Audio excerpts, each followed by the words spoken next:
Welcome to science class. Organization of tissues. Types of meristems.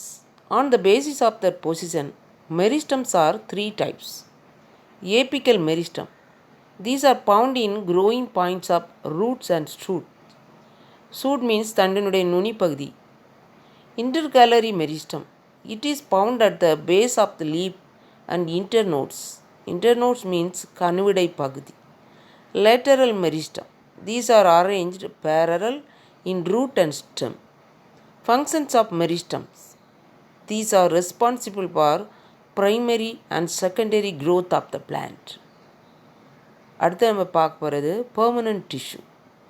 Permanent tissues are two types. Number 1, simple tissue. 2, complex tissue. Simple tissue. Simple tissues are homogeneous tissue. Example, parenchyma, collenchyma, sclerenchyma. Homogeneous means ஒரே வகையான செல்களை கொண்டிருக்கும். Parenchyma are simple permanent tissue composed of living cells. Parenchyma cells are thin walled, oval, round in shape. In aquatic plants, parenchyma possess intercellular space.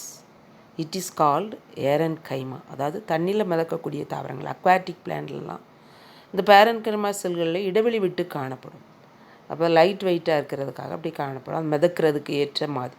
அதனால் இதுக்கு இந்த parenchyma செல்களுக்கு aerenchyma அப்படின்னு பாரு.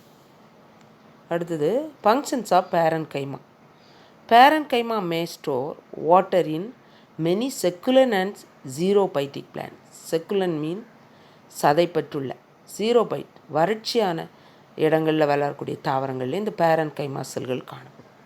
Other functions are absorption, buoyancy.